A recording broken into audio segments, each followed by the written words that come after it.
রমজানুল মুবারকের দ্বিতীয় জুমা, রহমতের শেষ সময়ে এসে আমরা উপস্থিত হয়েছি। আমি যে আয়াতে কারিমা তেলাওয়াত করেছি, এই আয়াতে কারিমার মধ্যে আল্লাহ পাক রব্বুল আলামিন আল্লাহর যতগুলো নির্ধারিত বিধান আছে, ইবাদত আছে, এর মধ্যে গুরুত্বপূর্ণ একটি ইবাদতের কথা তুলে ধরেছেন। সেই ইবাদতটি হচ্ছে যাকাত। আল্লাহ পাক রব্বুল আলামিন বান্দার উপর নামাজ, রোজা, হজ, যাকাতকে ফরজ করেছেন। সাহাবায়ে কেরাম রাদিয়াল্লাহু তাআলা আনহুম আজমাইনকে বুঝাইতে যাইয়া আল্লাহর রাসূল সাল্লাল্লাহু আলাইহি ওয়াসাল্লাম এইভাবে ব্যাখ্যা দিতেছিলেন যে তোমরা যখন ঈমান আনো, বলো লা ইলাহা ইল্লাল্লাহ মুহাম্মাদুর রাসূলুল্লাহ, এটা হচ্ছে মাঝখানের একটা খুঁটি, আর এর চারপাশে আরো চারটা খুঁটি আছে। এর মধ্যে একটা হচ্ছে সালাত, নামাজ, প্রতিদিনের 5 ওয়াক্ত নামাজ। দ্বিতীয় আরেকটা খুঁটি হচ্ছে, সেটা হচ্ছে রমজানুল মুবারকের রোজা। তৃতীয় আরেকটা খুঁটি হচ্ছে হজ, বান্দার উপর হজ করা যাদের সামর্থ্য আছে। চতুর্থ আরেকটা খুঁটি হচ্ছে যাকাত। ঠিক একটা ঘর নির্মাণ করতে বা একটা তাঁবু নির্মাণ করতে এই 5টা খুঁটি পরিপূর্ণভাবে যদি থাকে, তাহলে ওই ঘরটা টিকে থাকবে। আর যখন একটার মধ্যে একটা খুঁটি নষ্ট হয়ে যাবে, তখন ঘরটা একদিক থেকে ভেঙে পড়বে, ওই তাঁবুটা একদিক থেকে ভেঙে পড়বে। এজন্য এই 5টা খুঁটি যখন কোনো মুমিন বান্দা ঠিক রাখবে, তখন সে পরিপূর্ণ ঈমানদারের উপর সে প্রতিষ্ঠিত থাকতে পারবে। সুবহানাল্লাহ। সেই হিসেবে রমজানুল মুবারক তো আমরা পেয়ে গিয়েছি, আর মুসলমানের একটা আশা বা আকাঙ্ক্ষা থাকে যে বেশি লাভ কখন করা যায়, বেশি ফায়দা কখন নেওয়া যাবে। এজন্য সবাই বেশির আশা করে, যাদের উপর যাকাত ফরজ, তারা চায় যে সারা বছর দান করলে 1 টাকা 1 টাকার সওয়াব পাওয়া যায়, রমজানুল মুবারকে 1 টাকা দান করলে 70 টাকার সওয়াব পাওয়া যায়। এজন্য সবাই আশায় থাকে যে রমজানুল মুবারকে আমাদের নির্ধারিত যাকাতগুলো আমরা প্রদান করব, ঠিক কিনা? তো এটা ভালো কথা, কিন্তু যাকাত একটি গুরুত্বপূর্ণ ইবাদত। এজন্য যাকাত তো আমরা দিব, কিন্তু যাকাতের যে খাতগুলো আছে, যাকাতের যে ফজিলত আছে, এগুলো জানা দরকার আছে না নাই? তো যাকাত একটি গুরুত্বপূর্ণ ইবাদত। যাকাত শব্দের আবিধানিক অর্থ হচ্ছে, যাকাত আরবি শব্দ, এর অর্থ বাড়া, বৃদ্ধি পাওয়া, পবিত্র করা। কি বললাম বলেন তো আমার সাথে? বাড়া, বৃদ্ধি পাওয়া, পবিত্র করা। পরিভাষায় যাকাত বলা হয় নেসাব পরিমাণ সম্পদের মালিক কর্তৃক বছরান্তে শরীয়তের পক্ষ থেকে তার মালের উপর নির্ধারিত অংশ নির্ধারিত খাতে ব্যয় করাকে যাকাত বলে। তো এমনি যেখানে সেখানে যাকাত দিয়ে দিলেই আবার কি হবে না? যাকাত আদায় হবে না। যাকাতের দেওয়ার জন্য কার উপর যাকাত ফরজ এবং কাকে দিতে হবে, এই জিনিসটাও আমাদেরকে নির্ধারিত রাখতে হবে, বুঝে রাখতে হবে। এজন্য আল্লাহ পাক রব্বুল আলামিন যাকাতের অনেক গুরুত্ব আল্লাহর কাছে, এটা অন্যান্য বিধানের মতো গুরুত্বপূর্ণ একটি বিধান। মানুষ আল্লাহর প্রিয় হওয়ার জন্য 2টি জিনিসের মানুষের মধ্যে থাকা জরুরি। যে সে আল্লাহর প্রিয় হবে, ওই ব্যক্তির জন্য 2টি জিনিস থাকা তার জরুরি। এক হচ্ছে আল্লাহর সাথে গভীর সম্পর্ক জুড়ে নেওয়া, দ্বিতীয় হচ্ছে বান্দার সাথে সুসম্পর্ক গড়া। আর এই 2টা অর্জিত হয় যখন আল্লাহর হক সে আদায় করে, বান্দার হক আদায় করে, এর মাধ্যমে আল্লাহ পাক রব্বুল আলামিন পবিত্র কুরআনুল কারীমের মধ্যে বিভিন্ন জায়গায় যাকাতের কথা উল্লেখ করেছেন। যেখানে নামাজের কথা উল্লেখ করেছেন, নামাজের সাথেই যাকাতের কথা তুলে ধরেছেন কে? আল্লাহ তাআলা যাকাতের কথা তুলে ধরেছেন। কোরআনের ৩২ জায়গায় যাকাতের কথা এসেছে, যেখানে বলেছেন ওয়াকিমুস সালাহ ওয়া আতুজ যাকাত, তোমরা নামাজ কায়েম করো এবং যাকাত প্রদান করো। সুবহানাল্লাহ। তো এইভাবে আল্লাহ পাক রব্বুল আলামিন বিভিন্ন জায়গায় বিভিন্ন আয়াতের মধ্যে বলেছেন হুদাল্লিল মুত্তাকিন আল্লাযীনা ইউমিনুনা বিল গায়বি ওয়া ইউকিমুনাস সালাতা ওয়া মিম্মা রাযাকনাহুম ইউনফিকুন। এইভাবে আল্লাহ তাআলা বিভিন্ন জায়গায় বলেছেন। তো আল্লাহ পাক রব্বুল আলামিন কোরআনুল কারীমের মধ্যে ইরশাদ করেছেন আলাম ইয়ালামু আন্নাল্লাহা হুয়া ইয়াকবালুত তাওবাতা আন ইবাদিহি ওয়া ইয়াখুযুস সাদাকাত। তারা কি জানে না যে আল্লাহ তো তার বান্দাদের তওবা কবুল করেন এবং সাদাকা গ্রহণ করেন। যাকাত দেওয়া মানে এটা আল্লাহ তাআলাকেই দেওয়া। আমরা হয়তো বাহ্যিকভাবে মনে করি যে আমি কোনো ব্যক্তিকে দিয়ে দিচ্ছি, কাউকে দিয়ে দিচ্ছি, আমার টাকা কমে যাচ্ছে। মূলত বিষয়টি এটা না। আল্লাহ পাক রব্বুল আলামিন বলতেছেন আপনি যাকে যাকাত দিতেছেন এটা যেন স্বয়ং আল্লাহ তাআলাকেই দিতেছেন। সুবহানাল্লাহ। তো এজন্য আল্লাহ তাআলা অপর আয়াতের মধ্যে আল্লাহ তাআলা বলেন ইন্না সাদাকাত, হাদিসের মধ্যে আল্লাহ রাসূল সাল্লাল্লাহু আলাইহি ওয়াসাল্লাম বলেন ইন্না সাদাকাতা তাকাউ ফি কাফফার রহমানি ক্বাবলা আন তাকআ ফি কাফফিল ফাকিরি। হাদিসের মধ্যে বিশ্বনবী জনাবে মুহাম্মদুর রাসূলুল্লাহ সাল্লাল্লাহু আলাইহি ওয়াসাল্লাম তুলে ধরেছেন যে যাকাত গরিবের হাতে পৌঁছার আগেই তা দয়াময় আল্লাহর হাতে পৌঁছে যায়। সুবহানাল্লাহ।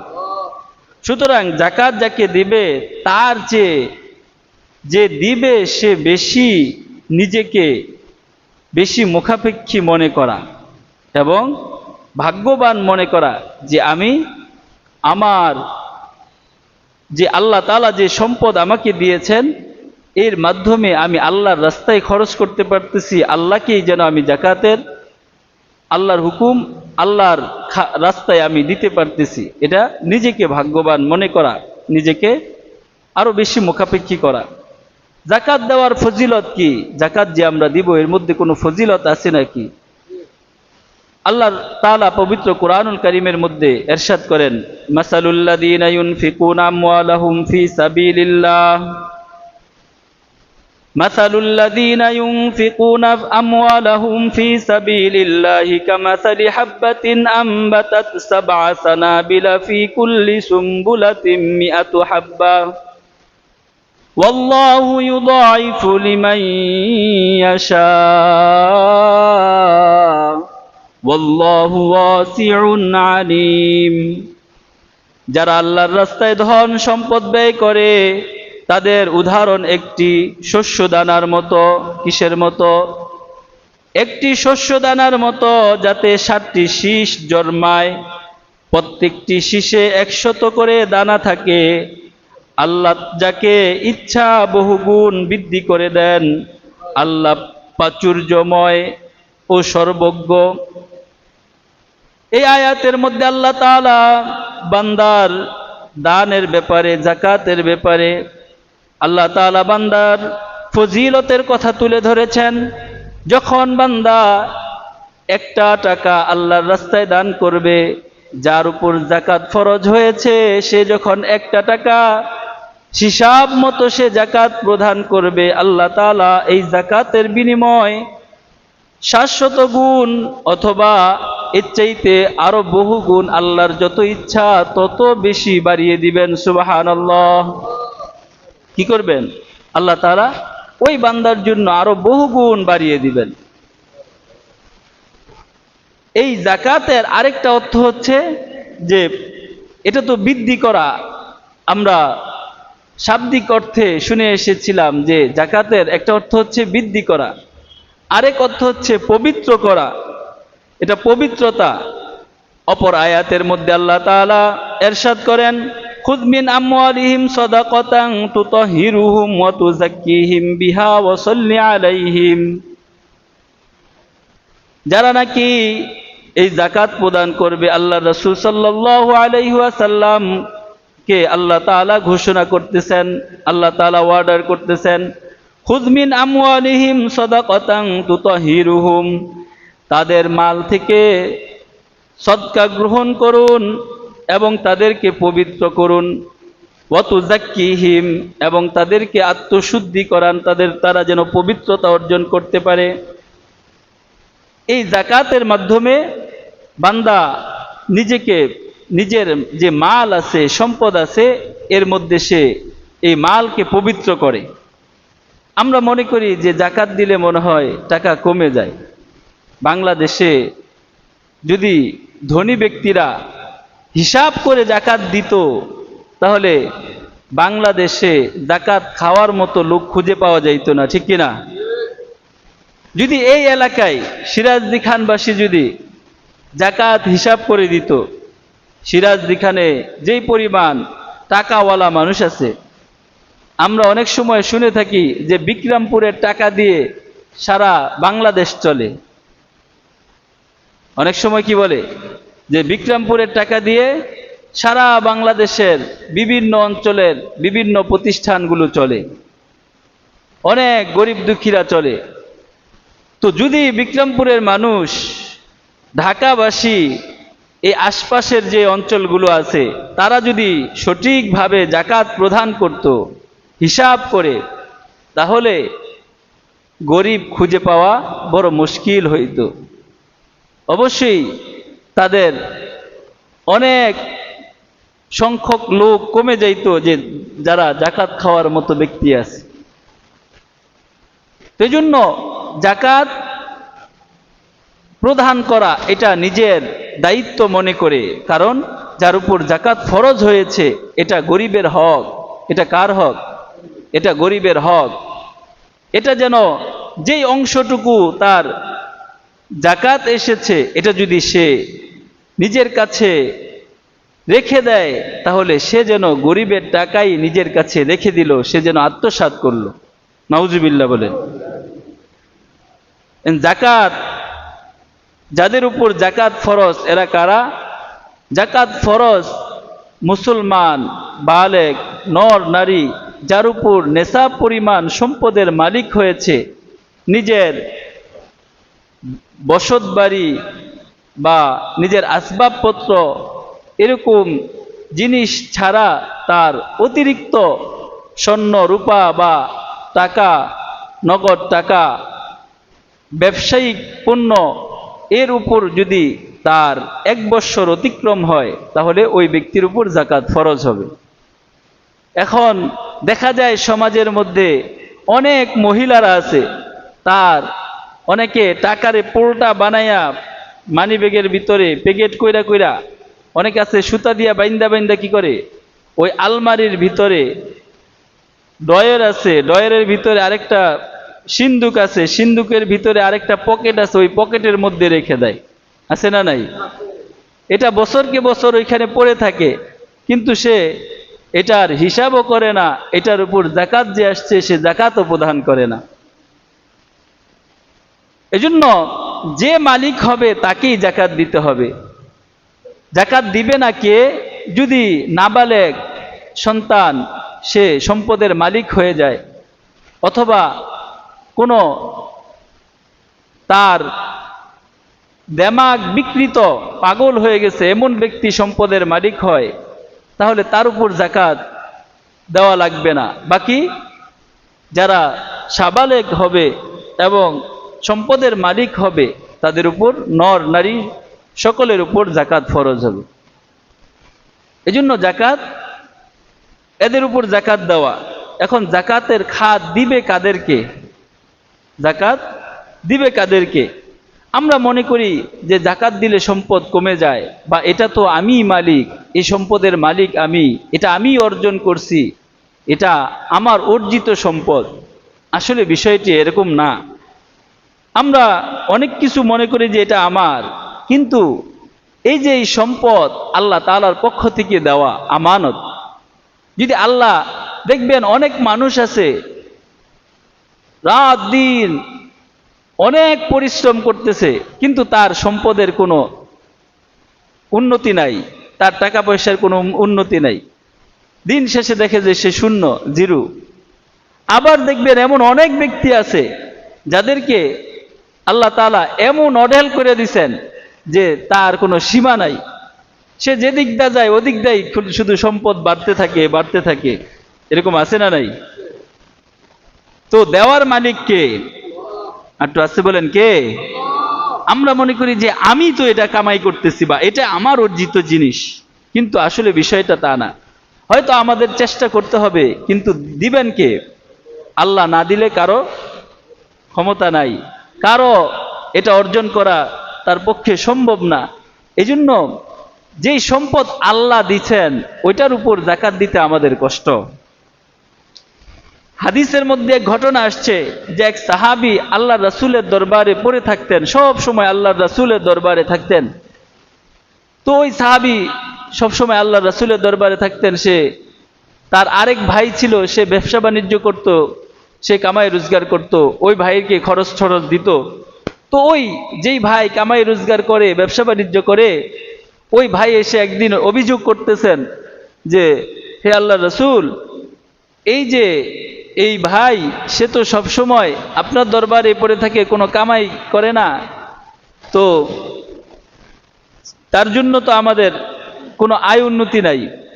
তখন আল্লাহ রাসূল সাল্লাল্লাহু আলাইহি ওয়াসাল্লাম বললেন যে আসলে সে যে আল্লাহর রাস্তায় আছে, সে যে সবসময় আল্লাহ বিল্লাহ করতেছে, এর বরকতেই তোমার এই ব্যবসার মধ্যে আল্লাহ তাআলা বরকত দিতেছেন। সুবহানাল্লাহ। এই ঘটনা আরেকটি ঘটনার মধ্যে আসছে কিতাবের মধ্যে, যে হযরত জিন্নুন মিসরি রহমতুল্লাহ আলাই, তিনি অনেক বড় আল্লাহর ওলি ছিলেন।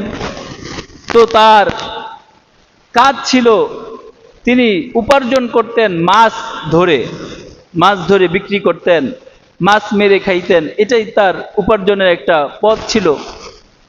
তো যখন তিনি মাছ মারতে নদীতে যাইতেন তখন তার সাথে তার একটা ছোট্ট মেয়ে ছিল, ওই মেয়েকে সাথে নিতেন, মেয়ে সাথে থাকতো। তো মেয়ে মাছের ব্যাগ রাখতো আর জিন্নুন মিস্ত্রি তিনি মাছ মারতেন। তো দেখা যাইত যে অন্য অন্য জেলেদের চাইতেও তিনি অনেক বেশি মাছ মারতে পারতেন। তো তার অনেক বরকত হইতো। তো তিনি মনে করতেন যেহেতু আমি অনেক পরহেজগার, আমি অনেক নামাজ রোজা পড়ি, আমি তো খুব আল্লাহওয়ালা মানুষ, তো মনে হয় আমার বরকতেই এটা হচ্ছে। কিন্তু কিছুদিন পর যখন তার ওই ছোট্ট মেয়েটা মৃত্যুবরণ করে, হঠাৎ একদিন মারা যায়, এরপরে সে মাছ মারতে যাওয়ার পরে কিছুদিন পর মাছ মারতে যাওয়ার পরে দেখতেছে যে তার অন্যান্য জেলেরা আগে যেমন মাছ মারত সে ওই পর্যন্ত মাছ মারতে পারে না। তখন তার বুঝে আসছে যে আমার যে বরকত হইতো এটা আমার মেয়ের উসিলায় বরকত হইতো। সুবহানাল্লাহ। ওই যে নাবালেগ ছোট্ট মাসুম বাচ্চা, ওই ছোট্ট মেয়ে তার সাথে থাকতো, তার বরকতে আল্লাহ তাআলা তার রিজিকের মধ্যে বরকত ঢেলে দিতেন। সুবহানাল্লাহ। এই জন্য দেওয়ার মালিক কে? আল্লাহ তাআলা। যাকাত দিলে মাল কমে, এটা ভুল ধারণা। কারণ যাকাতের শব্দের অর্থই তো বৃদ্ধি করা। কি করা? কথা বলেন। বৃদ্ধি করা। যে নাকি যাকাত পরিপূর্ণ হিসাব করে আদায় করবে, আল্লাহ তাআলা তার সম্পদের মধ্যে বরকত দিয়ে দিবেন, তার সম্পদ বাড়তে থাকবে।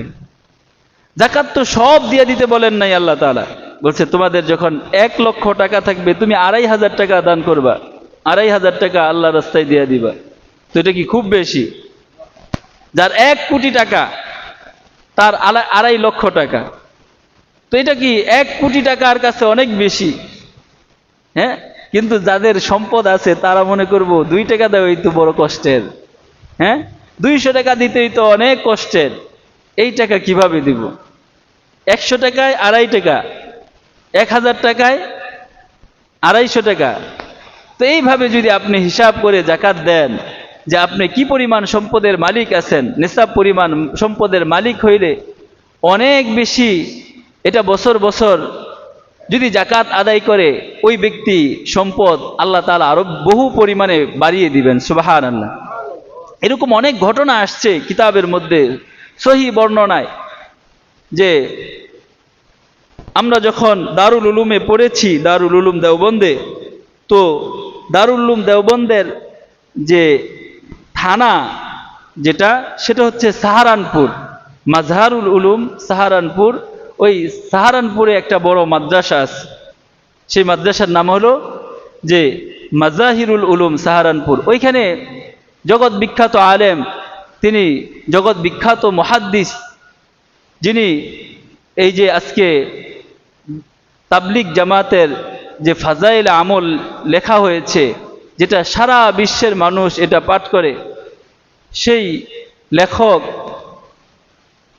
জাকারিয়া রহমতুল্লাহ আলাই তিনি এই কিতাব লিখেছেন। তিনি মাজাহিরুল উলুমে ছিলেন। তো জাকারিয়া রহমতুল্লাহ আলাইর একটা অভ্যাস ছিল যে রমজান আসলে তিনি নিজেকে এত বেশি আমলের মধ্যে রাখতেন যে কারো সাথে কথা বলবেন দিনে রাতে 24 ঘন্টায়, এই সময়টুকু তিনি বের করতে পারতেন না। সুবহানাল্লাহ। তার কাছে এক ব্যক্তি আসছে দেখা করতে, দিল্লি থেকে এক ব্যক্তি আসছে সাহারানপুর দেখা করার জন্য মাজাহিরুল উলুমে। যখন তিনি ট্রেন থেকে নামতেছেন, নামার পরে হাঁটা শুরু করছেন, সবাই জিজ্ঞাসা করতেছে রাজকীয় বংশের এক লোক, তিনি আসছেন দেখা করার জন্য। তো সবাই বলতেছে আপনি কার কাছে যাবেন? বলতেছে আমি তো জাকারিয়া রহমতুল্লাহ আলাইহির কাছে, জাকারিয়া সাহেবের কাছে যাব, হুজুরের কাছে যাওয়ার জন্য আসছি। বলতেছে আপনি কি জানেন না এখন রমজান মাস? রমজান মাস আসলে হুজুর তো কারোর সাথে দেখাও করেন না। তিনি সকাল থেকে সন্ধ্যা পর্যন্ত অপেক্ষা করছেন, সন্ধ্যা থেকে রাত্রে অপেক্ষা করে তিনি চলে গেছেন। যাওয়ার সময় বলতেছেন রমজান শুধু তার জন্যই আসে, রমজান তো আরো মানুষের জন্য আসে। মানে তার কষ্টটা হলো যে রমজান আসছে, এজন্য কথা বলারও সুযোগ নাই। বুজুর্গরা এইভাবে রমজানে আমল করতেন। তো ওইখানকার একটা ঘটনা, এই জাকারিয়া রহমাতুল্লাহ আলাইহির একটা কিতাব আছে আবৃত্তি উর্দুতে, সে আবৃত্তির মধ্যে একটা ঘটনা আসছে। ওই সাহারানপুর মাদ্রাসার একজন দায়িত্বশীল, যিনি ম্যানেজার ছিলেন, ক্যাশিয়ার ছিলেন, তিনি ওই এলাকারই একজন ব্যক্তি ছিলেন, খুব আল্লাহওয়ালা মানুষ ছিলেন, সাধারণ মানুষ, কিন্তু সম্পদশালীও ছিলেন, তার সম্পদও ছিল। তো তিনি সবসময় তার যাকাত পরিপূর্ণভাবে আদায় করে দিতেন। সুবহানাল্লাহ। তিনি হিসাব করে করে যাকাত আদায় করতেন।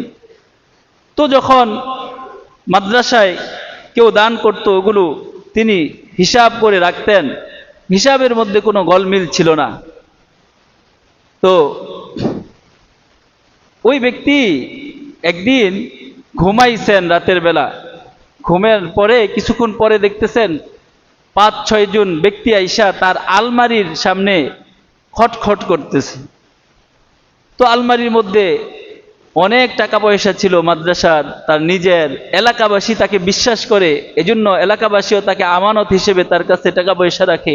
ওই সময় তো এত উন্নত অবস্থা ছিল না, এত ব্যাংক ব্যালেন্স এত ব্যাপক ছিল না।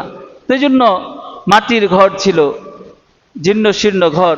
তারা ঢুইকা পড়ছে, ঢুইকা পড়া তো এরকম খটখট করতেছে। তো তিনি ঘুম ভেঙে গেছে, বলতে তাকায় দেখতেছে কয়েকজন লোক, 4-5 জন লোক, তারা আলমারির সামনে খটখট করতেছে। বলতেছে বাবা তোমরা কেন আসছো? আমরা চুরি করার জন্য আসছি। সুবহানাল্লাহ কবেন না? কয় তোমরা চুরি করার জন্য আসছো? কোন জায়গায় চুরি করার জন্য আসছো?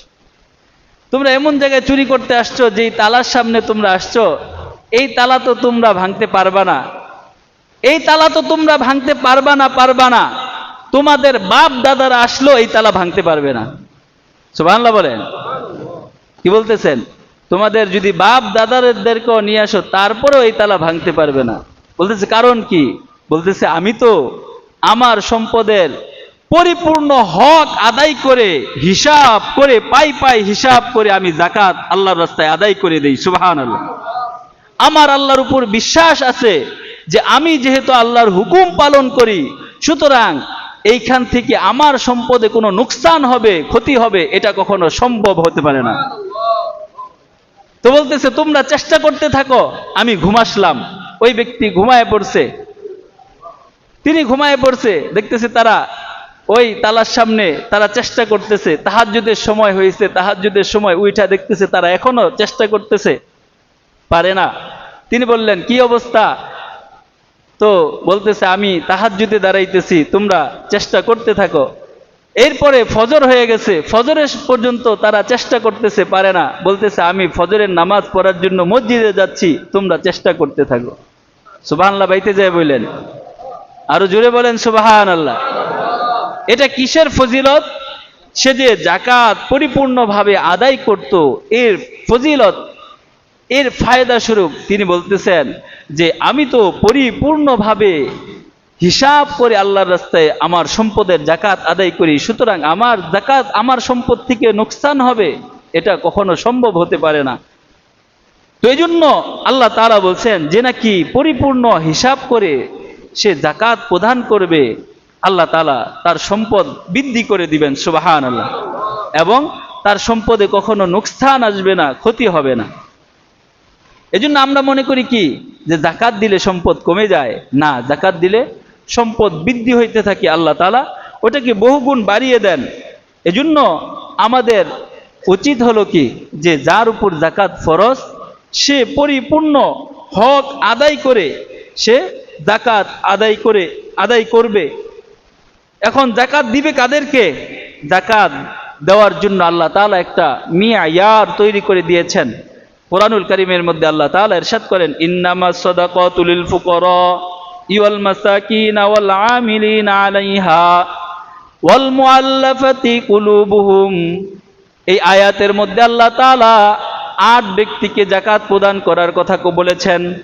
এদের মধ্যে যারা গরিব, মিসকিন, অসহায়, দরিদ্র আছে তাদেরকে যাকাত দেওয়া, যারা আমেল আছে, যারা যাকাত আদায় করে, ইসলামী রাষ্ট্রগুলোর মধ্যে যারা যাকাত আদায় করার কাজে নিয়োজিত থাকে তাদেরকে যাকাত প্রদান করা, যারা নাকি আল্লাহর রাস্তায় থাকে তাদেরকে অবনুস সাবিল, যারা এলেম শিখার অর্জনে, যারা এমন অবস্থায় আছে যারা নিজেরা যে যাকাত আনতে পারে না কিন্তু তারা আল্লাহর রাস্তায় আবদ্ধ আছে, এরকম ব্যক্তিদেরকে যাকাত দেওয়া, যারা ঋণগ্রস্ত হয়ে গিয়েছে তাদেরকে যাকাত প্রদান করা। এজন্য এই যাকাত, এই খাতগুলোর মধ্যে যাকাত বন্টন করা। এদের মধ্যে সর্বোত্তম যেই জায়গাটা সেটা হচ্ছে যে অবনুস সাবিল বলতে এখানে মুফাসসিরিন একরাম বলতেছেন যারা বর্তমান সময়ে, বর্তমান প্রেক্ষাপটে যারা মাদ্রাসার গরিব, অসহায়, দরিদ্র এই মিসকিনগুলো আছে, যারা মানুষের কাছে যাইতেও পারে না, চাইতেও পারে না, কিন্তু তারা আল্লাহর রাস্তায় এলেম অর্জনের জন্য চেষ্টা মেহনত করতেছে, তাদেরকে দেওয়া উত্তম, সর্বোত্তম হচ্ছে তাদেরকে যাকাত প্রদান করা। এজন্য অনেকে দেখবেন যে অনেকে অনেক রকম স্লোগান দিব যে হুজুরদেরকে যাকাত খাওয়াইয়া পেটটা মোটা করে ফেলাইছে, তাদের বুড়ি ফুলাই ফেলাইছে, চবরি বাড়ায় ফেলছে, এরকম কথা বলে কি বলে না? কথা বলেন। আসলে যাকাত যারা সত্যিকারের হক্কানি আলেম আছে তারা কখনো যাকাত খায় না, তারা সম্পূর্ণ যাকাত আরো নিজেরা দেওয়ার চেষ্টা করে এবং অন্যদেরকে দেওয়ার জন্য উদ্বুদ্ধ করে। কিন্তু তাদের কাছে যে দায়িত্বশীল, তারা যে বাচ্চাগুলোর দায়িত্ব নিয়েছে তাদেরকে চালানোর জন্য তারা অন্যদের থেকে নিয়ে তাদের পিছনে খরচ করার চেষ্টা করে। বাংলাদেশে যে কওমি মাদ্রাসা আছে, এই কওমি মাদ্রাসা সরকারি কোনো অনুদানে চলে না, সরকারি কোনো অনুদান আসেও না, সরকার এখানে তাকায়ও না, অথচ এখানে লক্ষ লক্ষ অসহায়, দরিদ্র, গরিব, মিসকিনরা পড়াশোনা করে। যেই মিসকিনগুলো হয়তো সে সন্ত্রাসী হইতো, নয়তো চাঁদাবাজ হইতো, হিরুমচি হইতো, গাঞ্জট্টি হইতো, ঠিক কিনা? এদের দায়িত্ব তারা নেয়, তারা নেওয়ার পরে তাদেরকে মানুষ করে, এক একজন সমাজে প্রতিষ্ঠিত হয়, তারা মানুষের ভালোর কাজের মধ্যে তারা সামিল থাকে, যারা কোরআন শিখায়।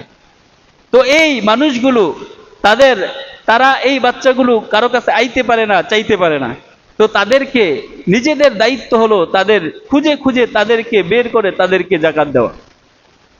এজন্য আমাদের চেষ্টা থাকবে, আমরা অনেকে অনেক মনে করি যে আমার বোন গরিব, আমার ভাই গরিব, এরে দিয়ে দিলাম, এরে দিলে আপনি সওয়াব পাবেন, এরে দিতে মানা নাই, কিন্তু আপনার সম্পদ থেকে এরে কিছু দিয়ে এরে মালিক বানাইয়া দেন। কিন্তু আপনার জাকাতের যে ফান্ড আছে, এই ফান্ড থেকে আপনি গরিব, অসহায়, দরিদ্র, মাদ্রাসার যে অসহায় ফান্ড আছে জাকাত ফান্ডে, তাদেরকে জাকাতটা আদায় করে দেন। এটার দ্বারা আপনার দুইটা সওয়াব হবে, একটা হচ্ছে জাকাত দেওয়ার সওয়াব, দ্বিতীয় হচ্ছে সাদকাতুন জারিয়া, আপনি যে আপনার সম্পদ দিয়ে এই বাচ্চার লেখাপড়া করার সুযোগ করে দিয়েছেন, আপনার উসিলায় সে করার মতো সুযোগ পেয়েছে, সে যতদিন পড়বে, সে যতটুকু আমল করবে, সে যাকে শিখাইবে তারা আবার আমল করবে, এইভাবে কিয়ামত পর্যন্ত যে ধারাবাহিকতা চলতে থাকবে, এই সওয়াব আপনার আমল নামায় জমা করে দিবেন কে? আল্লাহ তাআলা এই সওয়াবগুলো জমা করে দিবেন। এই জন্য সর্বোত্তম হচ্ছে তাদেরকে জাকাত প্রদান করা। আমরা হিসাব করে করে জাকাত দেওয়ার চেষ্টা করব। জাকাত একটি গুরুত্বপূর্ণ ইবাদত। কিছু ইবাদত আছে জানি ইবাদত, কিছু ইবাদত আছে মালি ইবাদত। চার প্রকার ইবাদত। একটা হচ্ছে যে আল্লাহ তাআলা হুকুম করছেন নামাজ পড়ার জন্য, বান্দা শুধু নিজের জান দিয়ে ইবাদত করে নামাজ পড়ে।